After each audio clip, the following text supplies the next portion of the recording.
So you've gotten that incredible news you've been waiting for. Your Subclass 114 visa is approved. It's just a moment of pure joy and relief, right? But after the celebration dies down, the big question is, what's next? Well, in this explainer, we're going to walk you through absolutely everything you need to know to start your new life in Australia. First things first, a massive, massive congratulations to you. Seriously, getting this visa is a huge deal, and it really is the beginning of a wonderful new chapter. It means you can finally move to Australia permanently and be with your relative. So, with that grant letter in your hands, what's next? It can feel a little bit overwhelming, but please, don't worry. We've designed this guide to walk you through every single essential step, from what you need to do before you travel, all the way to planning your long-term future. Let's dive in.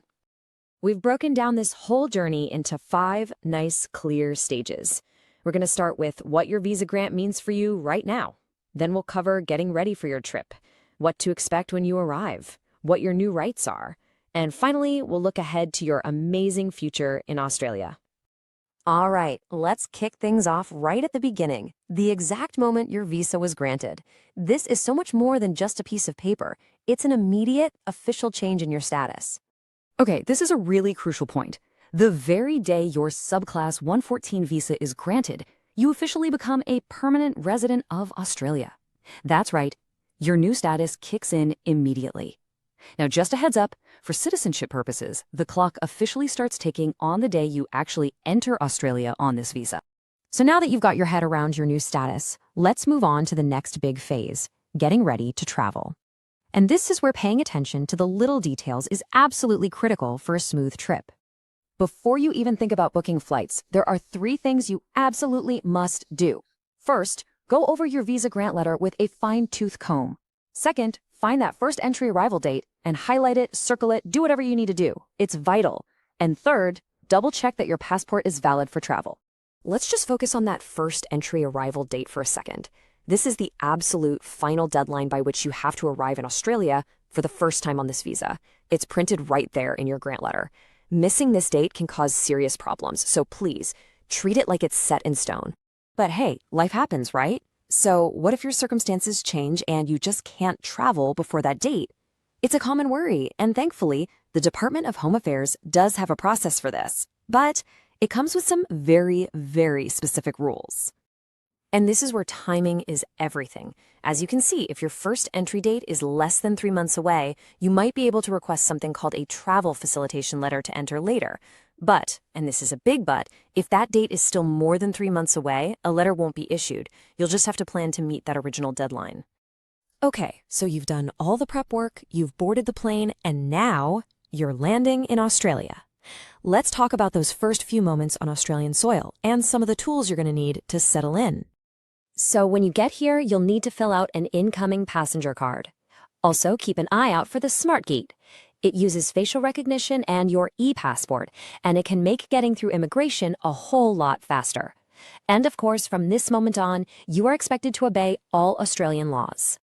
I want you to burn this name into your memory, VEVO. That stands for Visa Entitlement Verification Online. Think of it as your official online dashboard. It's where you can check all your visa details, your conditions, and really importantly, see when your travel rights expire. It's the absolute best way to prove you have a valid visa. Now, here's something important to be aware of as you settle in. As a newly arrived resident, there might be a waiting period before you can access certain government payments and benefits. This is basically to make sure new migrants are financially self-sufficient at first. It's always a good idea to check the Services Australia website for the latest info on that. So you've arrived, you're getting settled, but what does being a permanent resident actually mean for your day-to-day life? Let's break down the incredible rights and opportunities that you now have. And wow, this really lays out the benefits, doesn't it? As a permanent resident, you can stay in Australia forever. You have the right to work, and you're protected by Australian workplace laws. You can study, and you might even be able to sponsor other eligible family members to join you here one day. Okay, let's switch gears and talk about travel. Your permanent visa comes with a 5-year travel facility. Now, what that means is you can leave and come back to Australia as many times as you want for the first 5 years, starting from the day your visa was granted.